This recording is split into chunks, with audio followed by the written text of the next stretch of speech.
빌립보서 강의 11번째 시간이죠. 빌립보서 3장 지난 시간에 2절까지 했는데 이제 3절부터 하도록 하겠습니다. 먼저 3절부터 8절까지 읽겠습니다.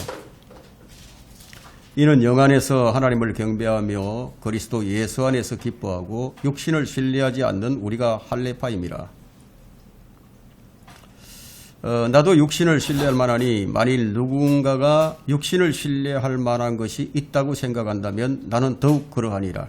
나는 8일 만에 할례를 받았고 이스라엘인이며 베냐민 지파요 히브리인 중의 히브리인이요 율법에 의하면 바리새인이라.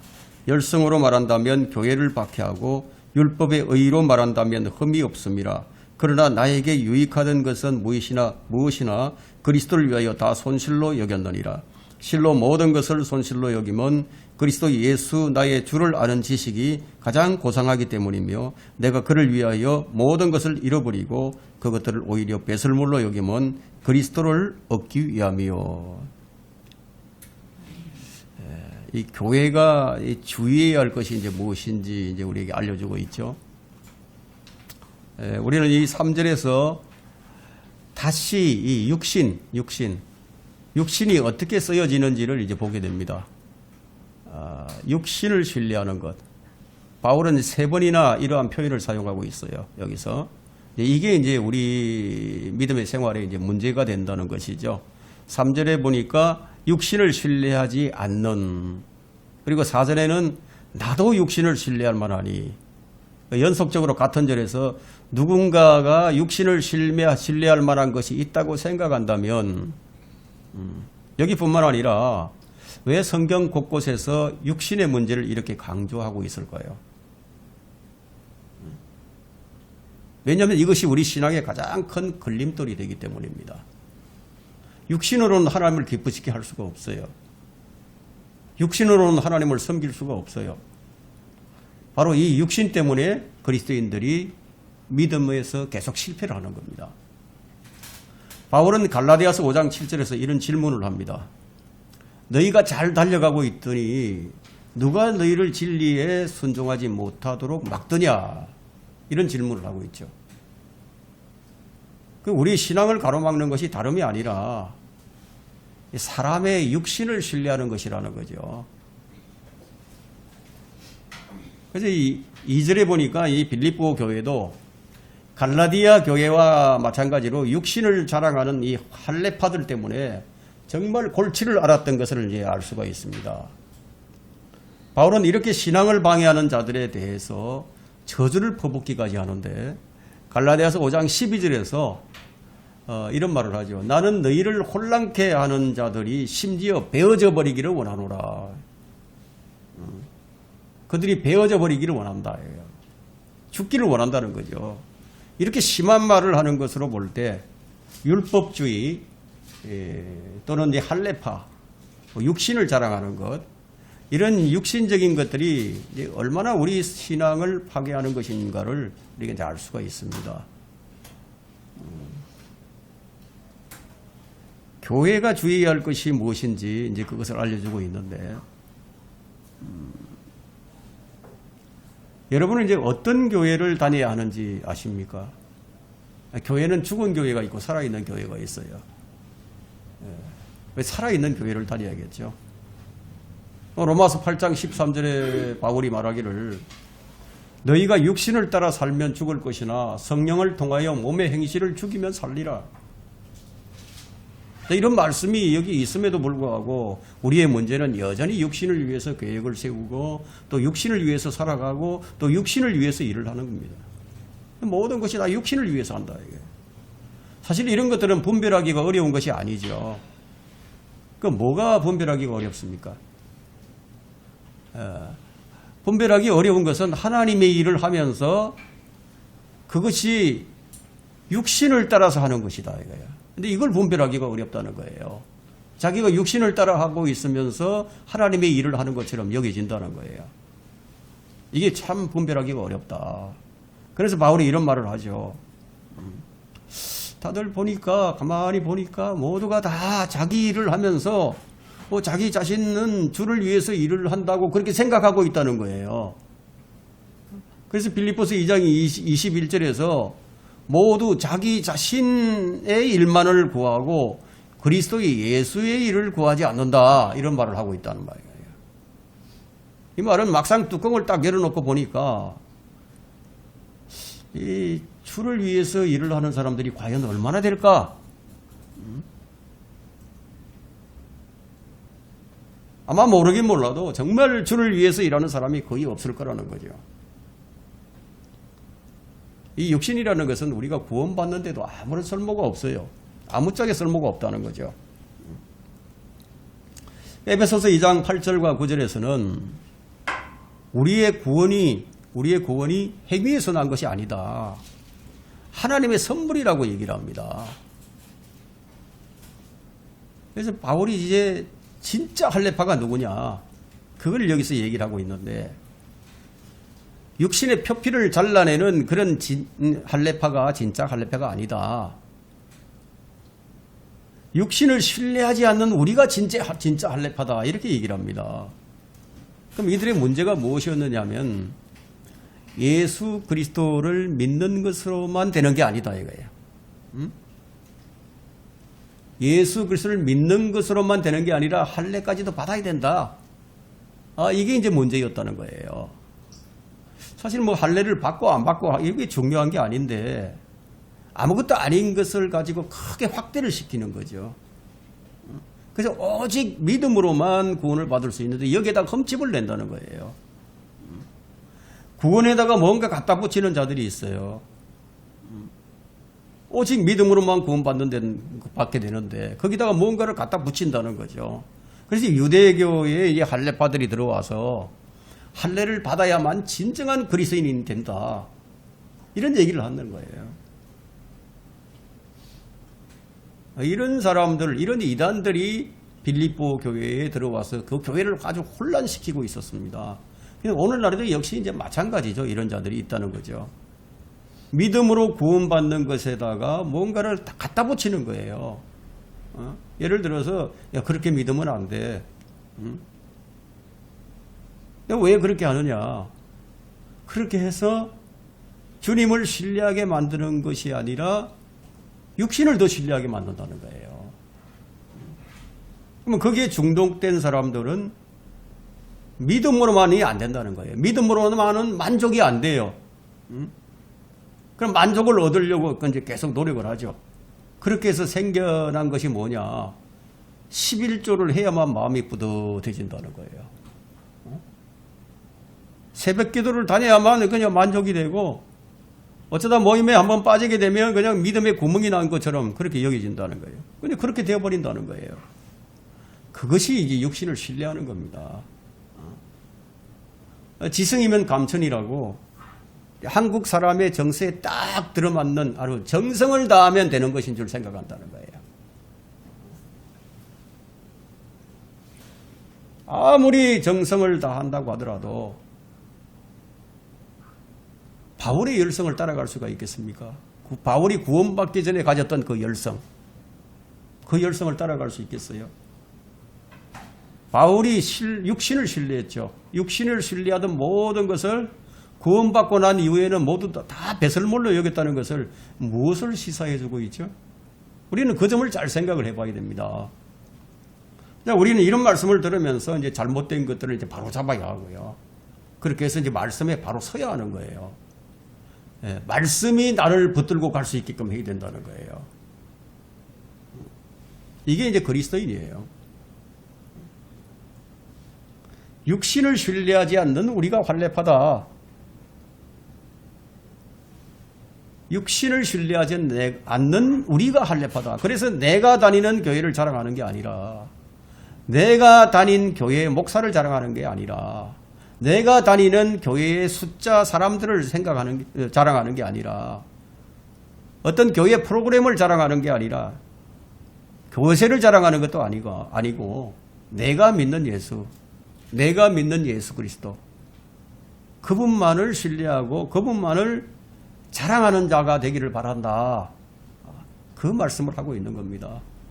그래서 바울은 고린도전서 2장 31절에서 기록된 바 자랑하는 자는 주를 자랑하라.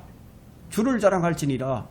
이런 말씀을 하고 있는 거예요. 자랑하고 싶다 그러면 주를 자랑하라. 다른 것 자랑하지 말고.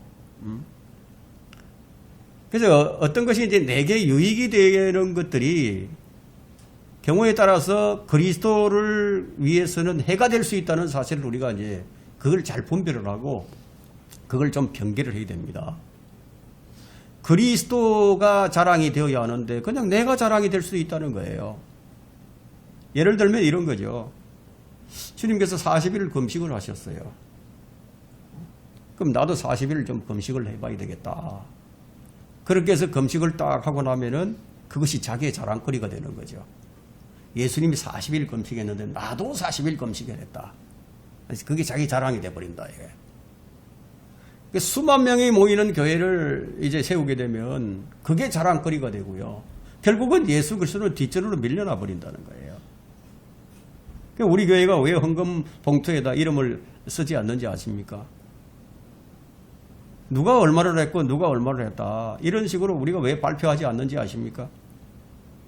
그거를 발표하게 되면 누구는 얼마를 했는데 그럼 나는 그보다 더 많이 해야지. 예? 그럼 나는 가진 것도 없는데 나 어떻게 하지? 경쟁심을 불러일으킨다. 부담을 주게 만들고. 물론 경쟁심을 불러일으키면은 헌금을 더 많이 거출 수 있죠. 그렇게 되면은 이제 자기에게 유익이 아니라 해가 되기 때문에 그래서 우리 교회는요 그런 해가 되는 일을 하지 않는다는 거예요. 바울이 강조하는 것이 무엇이었습니까? 3절에 보니까 우리가 주목할 만한 그런 말씀이 있는데 이는 영 안에서 하나님을 경배하고 그리스도 예수 안에서 기뻐한다. 어디에 있는 기쁨이라고 얘기하고 있죠? 예. 그리스도 예수 안에서 기뻐한다. 육신이 아닌 영 안에서. 영 안이라면 영 안. 우리는 왜 여동치는 세상 가운데서 살아가면서도 이 흔들리지 않는 중심을 우리가 유지할 수 있는지 아십니까? 그것이 그리스도 안에서 기뻐하기 때문이다. 이 말은 그리스도 예수만이 우리의 기쁨과 우리의 즐거움이다. 이런 말로 대신할 수 있겠죠. 근데 가정에 기쁨이 있다면 불화가 안 일어납니다. 그죠? 근데 기쁨이 사라지고 그러면 이제 불만이 생기게 되고 부부간에 이제 금이 가게 된다. 사랑에 금이 가게 되고 뭐 가정에 이제 파탄이 일어난다는 거예요. 그래서 이제 그리스도 안에서 기뻐하는 이런 생활은 파탄을 막는 방파제의 역할을 해줍니다. 그리스도 안에서 그 기쁨이 즉 방파제가 깨어질 때 그때 이제 문제가 생긴다는 거예요. 그 방파제를 깨는 게 뭐냐? 바울이 그것을 우리에게 가르칩니다. 육신을 신뢰하지 않는 것. 요즘 사람들이 추구하는 행복은요. 자신이 어떤 목표를 설정을 해놓아요. 그리고 그 설정해 놓은 그 목표를 달성하는 겁니다. 거기에서 만족을 얻고 거기에서 행복을 찾으려고 하는 거죠. 그런 행복은 근데 그때 사정에 따라서 변화가 무쌍합니다. 주님이 주시는 행복은 그렇지 않죠. 주님이 주시는 기쁨은 그렇지 않다는 거예요. 자, 우리가 지난 시간에 이제 기쁨에 대해서 충분히 이제 배웠는데 중요한 것은 뭐냐면 그리스도인은 자기 육신을 신뢰하지 않아야 할 뿐만 아니라 다른 사람의 육신도 신뢰하지 않아야 된다 이거예요. 이게 무슨 말이냐? 사람을 따라서는 안 된다는 얘기예요. 그런데도 나도 모르게 육신을 신뢰하게 되는 것이 이게 문제죠. 왜 그러냐? 내가 좀 모자라니까. 나보다 좀 더 나은 사람, 나보다 더 많이 알고, 나보다 더 많이 배우고. 그래서 자동적으로 그런 사람들을 신뢰하게 된다는 거예요. 어떤 사람보다도 훌륭한 사람을 신뢰하고자 하는 그런 성향이 그리스도인에게 그대로 남아있다는 거예요.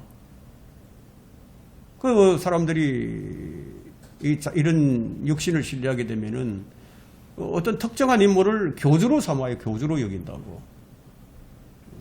마치 하나님이나 되는 것처럼 그렇게 한다 이거예요. 그래서 큰 교회로만 계속 몰려가게 되는 거죠. 아무리 그가 훌륭해 봐도 그 사람이 아무리 훌륭하더라도 그 육신은 심판을 받게 됩니다. 죄의 싹은 사망이라고 했습니다. 우리 몸은 심판을 받아 죽게 된다는 거죠. 그래서 자신도 신뢰하지 말아야 되고 다른 사람도 신뢰하지 않아야 된다. 바울은 육신을 경배하라고 하거나 육신 안에서 기뻐하라고 말하지 않습니다. 영 안에서요. 영 안에서. 주 안에서. 1절에서도 주 안에서라고 그랬죠. 주 안에서 기뻐하라요. 이 말은 빌립보서 1장 18절과 4장 4절과 마찬가지로 그리스도인의 기쁨의 대상이 무엇인지를 지금 말하고 있는 거예요. 기쁨의 대상이 뭐냐? 우리의 기쁨은 주님이에요. 그러므로 그리스도인의 기쁨의 대상은 사람이 아니라 주님임을 강조하고 있다는 거예요. 이것이 육신을 신뢰하는 것과는 아주 대조되죠. 이것을 말하려고 하는 것이 이제 분명합니다. 자, 이 구절은 구원에 관련한 구절이 아니라 왜냐하면 3절의 주요 내용이 경배와 기쁨이에요. 경배와 기쁨. 하나님을 경배하고 영 안에서 하나님을 경배하고 그리스도 예수 안에서 하나님을 기뻐하고 즉 하나님을 경배하는 것과 그리스도 안에서의 기쁨을 지금 말하고 있기 때문인데 예를 들자면은 이런 거죠. 그리스도인이라는 사람이 사람들을 기쁘게 해서 얻게 되는 것이 무엇일까요? 그리스도인이 된 사람이 사람을 기쁘게 해서 얻게 되는 것이 있어요. 여러분 이제 그 크리스찬 스포츠 선수들이 있죠. 운동 선수들, 연예인들 한번 보세요. 그 사람들이 아카데미 수상식이나 뭐 미스 코리아 입상을 한다거나 어떤 격려나 찬사를 받을 때 그게 얼마나 대단한 자랑거리입니까? 그건 육신에 의한 기쁨이죠. 그런 영광을 받고서는 하는 말이 이 모든 영광을 하나님께 돌린다고 말을 하는 것을 우리는 자주 듣게 됩니다. 주님께서 뭐라고 말씀하셨냐면 나는 사람들로부터는 영광을 받지 아니하노니라 하고 요한복음 5장 41절에 그 말씀을 하셨어요. 나는 사람들로부터 영광을 안 받는다. 그런데 이 말씀에 대한 정확한 이해를 하는 사람들이 별로 없어요. 무조건 크게 돼요. 무조건 성공해서 그것으로 하나님께 영광을 돌릴 수 있다고 생각을 하는 거예요. 성경은 뭐라고 얘기하느냐. 살리는 것은 영이니 육은 전혀 무익하니라. 살려주는 것은 영이다 이거예요. 육은 전혀 무익하다. 이 말씀의 의미를 잘 이해하지는 못해요. 그래서 계속 육신을 자랑하는 일만 하는 거죠. 육신을 따라 하는 일을 가지고 하나님께 영광을 돌릴 수 있다고 생각들을 하고 있다는 거예요. 자, 그런 사람들은 성공을 위해서 그 마음이 어디에 가 있겠습니까? 그 성공을 하기 위해서 거기에 어떤 명예나 어떤 돈에 마음이 가 있겠죠. 그래서 너희 보물이 있는 곳에 너희 마음도 있느니라 하고 주님이 말씀하셨어요. 그래서 열심을 다하여 네 마음을 지키라 이런 말씀도 하시죠. 너는 삶의 문제들이 거기서 나옴이라 하고 잠언 4장 23절에 얘기하고 있습니다. 열심을 다하여 네 마음을 지키라. 우리가 지켜야 할 것이 뭐냐? 우리 마음이라는 거예요. 그런데 많은 그리스도인들이 믿음으로 구원받고 난 다음에 여전히 육신을 신뢰하고 그것을 자랑하고 그것을 기뻐한다는 거예요. 그래서 바울이 이것을 매우 귀중하게 지금 아주 중요하게 지금 다루고 있는 거예요. 이게 아무것도 아니라면은 별로 문제가 안 된다면은 이걸 이렇게나 그냥 계속해서 이 문제를 다루겠습니까? 이게 너무 잘 안 되는 것이니까. 그래서 이 문제를 계속 다루는 거예요. 왜냐하면 이런 것들을 가지고 그 사람의 영적인 자세와 그 사람의 수준을 짐작할 수 있기 때문이에요. 바울은 여기서 육신을 신뢰하는 것이 얼마나 성령을 방해하는 죄가 되는지 그것을 여기서 말하고자 합니다. 그 육신을 자랑하는 자들을 향해서 바울이 뭐라고 얘기하느냐 4절에 보니까 나도 육신을 신뢰할 만하다. 나도 육신을 신뢰할 만하다. 너희들이 육신을 자랑하지만 나는 너희들 육신보다 더 나은 육신을 가지고 있다. 이 얘기를 하는 거죠. 만일 이 지구상에 누군가가 육신에 대해서 자랑할 만한 권리가 있다면 바울은 그런 권리를 가지고 있다는 거예요. 그의 말을 들어보니까 5절과 6절이죠. 한번 보세요. 5절과 6절에. 나는 8일 만에 할례를 받았고 이스라엘인이며 베냐민 지파요 히브리인 중에 히브리인이요 율법에 의하면 바리새인이라 열성으로 말한다면 교회를 박해하고 율법의 의로 말한다면 흠이 없음이라. 자기 이런 사람이라니까. 나는 이런 사람이다. 나도 육신을 신뢰할 만하다.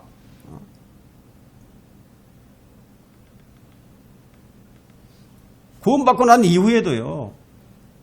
바울은 자기 몸에 예수 그리스도의 표를 가지고 있었습니다. 갈라디아서 6장 17절에서 그 말씀을 하는데 이제부터 아무도 나를 괴롭게 하지 말라. 나는 내 몸에 주 예수의 표들을 지녔느니라. 이런 얘기를 합니다. 자랑한다면은 자신이야말로 정말 자랑할 만하다는 거죠.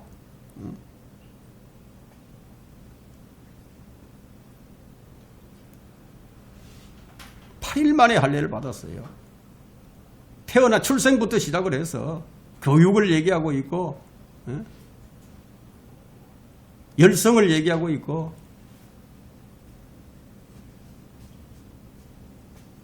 자, 우리는 이제 오직 믿음으로 구원을 받고 그 믿음 안에서 힘을 얻는 자들이죠.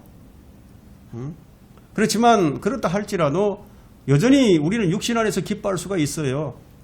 자, 우리는 이 점을 좀 기억을 해야 됩니다. 바울은 구원받기 전에 누구보다도 종교적이고 열성적인 마치 독일 세파트도 있죠. 세파트. 독일 세파트와 같은 그런 자였다는 거죠. 그러나 아무리 걔가 열성을 부려도 어떻게 걔가 사람이 될 수 없죠. 걔는 사람이 될 수 없어요. 바울은 흠이 없는 세상 사람의 눈앞에서 바울은 의식적인 규례들을 준수했지만 그것이 로마서 10장 2절부터 3절에서는 뭐라고 얘기하느냐. 하나님의 의를 대신하고자 하는 자기의 의였을 뿐이라고 고백을 합니다. 만일 예수 그리스도께서 이 땅에 오시지 않았더라면 그것을 자랑하는 것이 가능했을지도 모르죠. 그러나 온전하고 흠이 없으신 분이 율법 아래 태어나셨을 때 이제 유대인의 외적인 모양은 이제 더 이상 충분하지 않게 되어버렸고 이제 모든 사람에게는 율법의 의를 완성하신 새 사람, 율법의 의를 완성하신 새 사람, 예수님이 필요하게 된 것이다. 이 점을 모르는 이제 가톨릭이나 안식교나 유월절 교회나 여호와 증인 이런 사람들은 여전히 이제 유대인처럼 그런 획기적인 방법으로 할례를 더하는 것처럼 육신을 신뢰해서 구원에 이르고 아주 여념이 없죠.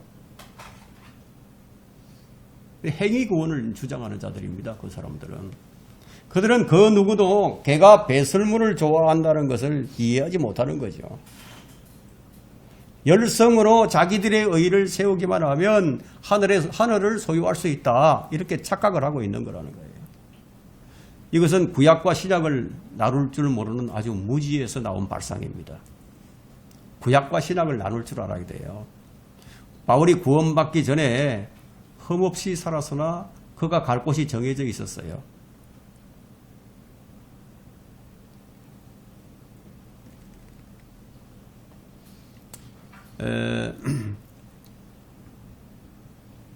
이것은 마치 뭐가도 같으냐면요.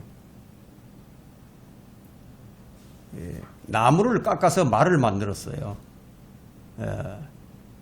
그 어떤 말의 모형을 딱 만들어 놓고 거기다가 의식을 행한다는 거예요.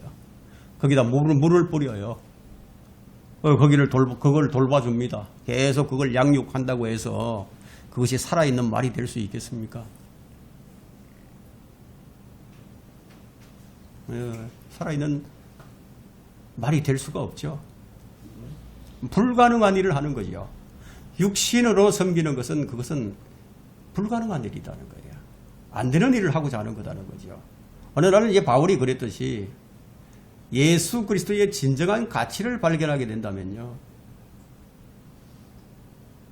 정말 예수 그리스도를 만나고 예수 그리스도의 가치를 정말 발견했다면은 자기가 그처럼 귀중하게 여기던 그런 배설물을 여기던 것이 이제 배설물로 여겨지게 되고, 그러면 그것을 자기가 소유하고 싶지가 않겠죠. 그럼 집어 던져버리겠죠.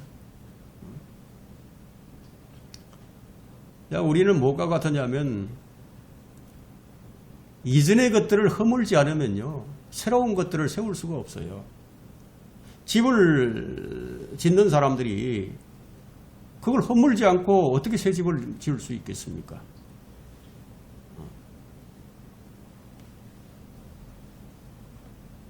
바울이 자신이 본다고, 나는 소경이 아니고 나는 모든 것을 다 보고 나는 잘하고 있다고 그렇게 여기다가 어느 날 자기 눈에 비늘이 딱 벗겨졌다 이거예요. 그러니까 이제 여태까지 자기가 보는 줄 알고 살았는데 알고 보니까 자기가 보지 못하고 살았어. 그걸 깨닫게 되니까 자신을 더 이상 신뢰할 수 없는 존재라는 것을 알게 돼버린 거예요. 더 이상 나는 나를 신뢰할 수가 없구나. 눈을 뜨고 보니까 그게 아니더라는 거죠. 그래서 여기 3절에 보니까 뭐라고 얘기합니까? 영 안에서 하나님을 경배하고 그리스도 예수 안에서 기뻐하고 육신을 신뢰하지 않는 우리가 할례파임이라. 이전까지는 계속해서 영 밖에서, 영 안이 아니라 영 밖에서 하나님을 경배하던 이 바울이 육신의 눈을, 이게 눈을 이제 영적인 눈을 딱 뜨고 보니까 이전에 자기가 하던 그 행실이 다 보이더라는 거예요. 지금까지 안 보이던 게 이제 보이게 되더라는 거예요. 그러면서 내가 진짜 할례파인 줄 알았는데 그것이 진짜 할례파가 아니었다는 거죠. 진짜 할례파가 뭐냐? 마음으로 할례 받는 것이 진짜 할례파다. 그걸 지금 얘기합니다. 그래서 육신으로 경배하던 바울이 이제 성령 안에서 이제 하나님을 경배하게 되고, 그러면서 바울이 하는 얘기가 그 육신 좀 자랑하지 말라는 거예요. 나도 육신을 자랑하고자 한다면 너희들보다 자랑할 게 더 많다. 자, 이런 사람들이 있습니다. 나는 너희들보다 더 잘 믿는다. 너희 믿음이 그 정도밖에 안 되냐? 나는 이 정도다. 이렇게 교만한 자들도 있단 말이에요. 그런데 바울이 지금 뭐라고 얘기합니까? 너희들이 그런 여러 가지 스펙을 자랑하고 여러분이 이제 당신들의 그 커리어를 자랑하는데 나도 너희들 못지않다. 그러나 나는 이제 그런 것들을 자랑하지 않아. 나도 자랑을 하려 든다면은 자랑할 게 참 많이 있다. 그러면서 4절부터 6절에서 자랑거리가 뭔지 다 설명을 해줍니다.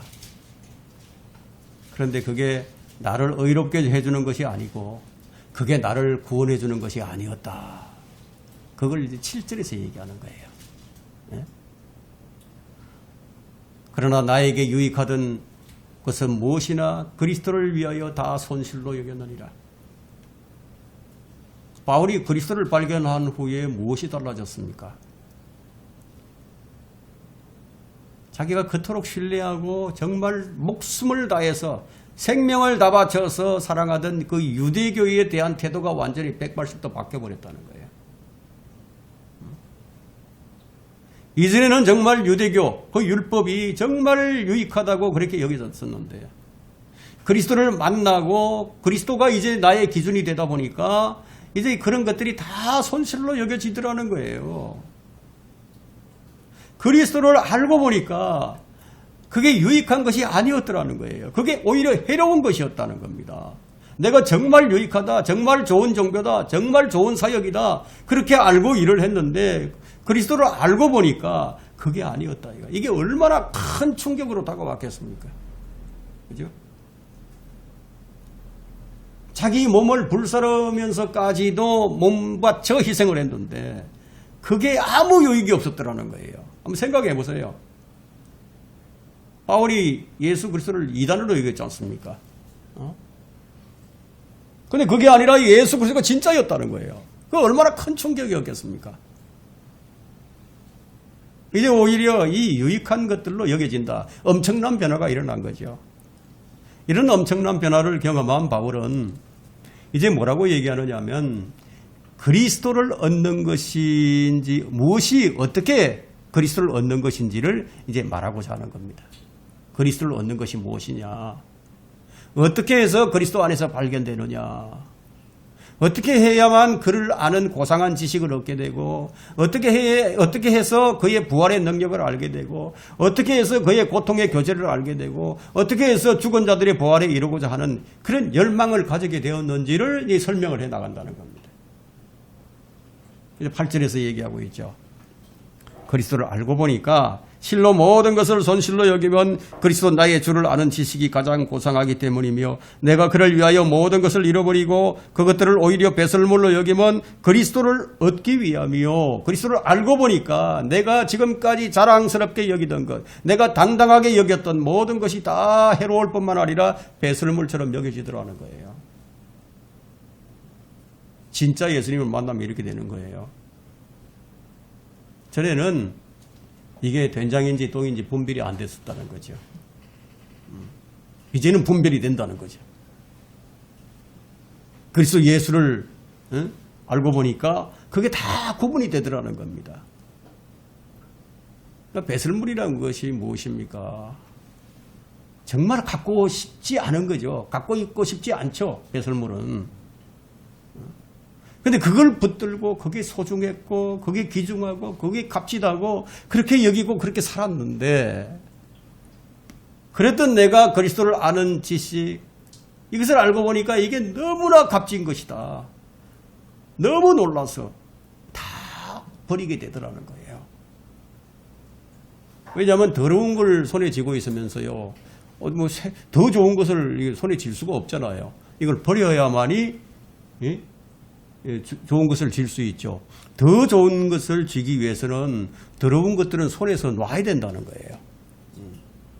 그래서 그게 되더라는 겁니다. 이전에는 안 됐는데 이제는 되더라는 거예요. 이전에는 구분이 안 됐는데 이제는 구분이 되더라는 거예요. 자기가 구했던 것이 무엇인지 이전에는 자기가 구했던 것이 알고 보니까 전부 배설물만 자꾸만 구하고 있었더라는 겁니다. 오늘날 이 교회가 이 지경이 되어버린 거예요. 자꾸만 이 성도들이 하나님께 배설물을 달라고 얘기하는 거예요. 배설물을 달라. 주님, 저 교회가 너무너무 커 보이고 좋아 보입니다. 주님, 저 교회 건물 한번 보세요. 참 대단합니다. 우리 교회도 저렇게 되게 해주십시오. 그래서 다들 초호학 현대식 건물을 짓지 않습니까? 바울은 모든 것을 다 버렸다고 얘기하는데 자기가 가진 스펙과 커리어를 다 버렸다고 얘기를 하는데 이 사람들은 진리의 눈을 뜨지 못했으니까 그걸 계속 달라고 하고 있다는 얘기예요. 목사는 스펙을 쌓기 위해서 교회는 더 크고 화려한 현대식 건물을 짓기 위해서 경쟁을 하고 있지 않습니까? 우리 교회를 오십시오. 우리 목사님은 정말 대단합니다. 우리 교회는 어마어마한 교회예요. 세계에서 몇 번째 가는 교회인데요. 우리 교회로 오세요. 주님은 어디로 가신 거예요, 그러면? 주님은 어디 가신 거예요? 그리스도 예수 나의 주를 아는 지식이 이 지식은 어떤 종교보다 종교와 관련된 어떤 것보다도 더욱 가치가 있다는 거죠. 어떤 종교에서도 교회 그 종교 창시자의 그 지식의 고상함을 열망하지 않아요. 다른 종교들 한번 보세요. 그 창시자가 가진 그 지식의 그 고상함을 열망하지 않는단 말이에요. 정통 유대교도 모세의 가르침이나 교훈 또 모세의 저작들은요, 그것을 알고자 해도 모세를 알고자 하지 않는다 이거예요. 불교나 유교, 이슬람교 그 어떤 종교도 그 창시자를 알고자 하지는 않는다는 얘기예요. 그래서 심지어 로마 가톨릭이나 자유주의 개신교에서도 이제 볼 수 있는 그런 현상인데요. 바울이 지금 뭐라고 얘기합니까? 내가 그를 위하여 모든 것을 잃어버리고 그것들을 오히려 배설물로 여김은, 여러분은 이제 배설물이 무엇을 의미하는지 잘 아실 겁니다. 육신을 신뢰하고 육신을 자랑하던 것들, 학연이나 지연이나 지성, 지식, 출생, 신분, 자 이런 것들 모두 그분을 얻으려고 하는데 이것들이 다 배설물이 들어가는 거예요. 바울은 이 종교적 의식들을 어떻게 여겼느냐 하면, 이사야 선지자가 이사야 64장 6절에서 인간의 모든 의인은 더러운 걸레와 같다고 했습니다. 이것과 똑같은 동일 선상에 둔 거예요. 그래서 9절에 보니까 이제 바울이 이제 이상한 말을 하는데요. 바울은 분명히 그리스도 안에 있는데 또 그 그리스도를 얻는 것을 지금 말하고 있어요. 분명히 그리스도 안에 있는데 그리스도를 얻는 것을 얘기한다. 또 그 안에서 발견되고자 함이니 나의 의는 율법에서 나온 것이 아니요 그리스도를 믿음으로 말미암아 나온 것이니 곧 믿음에 의해서 그리스도로부터 나온 것이라. 그 안에서 발견되고자 한다. 마치 노력하면 그리스도를 얻는 것처럼 들리게 하고 있지 않습니까? 내가 마치 노력을 하면은 그리스도를 얻게 된다. 그런 식으로 여겨지죠. 이 구절을 읽으면은. 근데 여기서 인본주의자들이 이제 여기서 이제 많이 걸려 넘어지는데, 아무도 이 구원받을 때 그리스도를 얻지 못한다 이렇게 이제 주장을 합니다.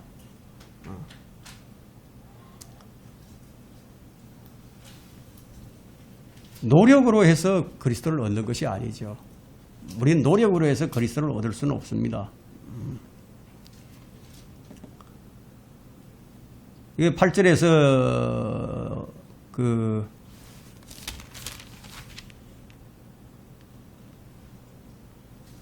그리스도를 얻기 위함이요 했을 때요, 위닝이라는 단어를 씁니다. 윈. 이긴다는 이런 뜻을 쓰고 있는데, 이것으로 볼 때 이제 이것은 무엇을 얘기하냐면 14절에 말하는 상을 쫓아서 달려가는 이 승리자의 성취를 지금 말하는 것으로 볼 수 있는 것이지, 행위로서 이제 그리스도를 얻는 것이 아니라는 것을 이제 알아야 하는데, 이것을 잘 모르고 있는 거죠. 그리스도 안으로 들어간다거나 뭐 느슨하게 연합이 되어 있다거나 이렇게 하는 것은 헛소리에 불과한 것이고요. 그리스도인은 이미 그리스도 안에 있는 거예요. 그리스도 안에 들어와 있어요. 그분의 몸과 그의 살과 그의 뼈의 지체들입니다. 그리스도인은 예수 그리스도와 이제 완전하게 연합이 되어 있는 거예요. 그 느슨한 관계 같은 것은 성경 어디에도 없어요. 여러분 8절을 자세히 보게 되면 같은 동사를 반복해서 쓰고 있는데, 여기 손실로 여기면, 배설물로 여기면, 여긴다죠. 여긴다. 자신이 그렇게 여기고 있다는 것을 말하고 있는 것이죠. 근데 구원받은 그리스도인들 중에 바울처럼 여기지 않은 사람들도 참 많이 있습니다. 우리는 여기는 거예요. 이미 그리스도의 몸의 지체로서 완전히 연합된 구원받은 사람으로서 나는 그렇게 여긴다 하고 지금 얘기를 하고 있는 겁니다. 오늘 시간 많이 되어서 오늘 여기까지 하고 다음 시간에 하도록 하겠습니다.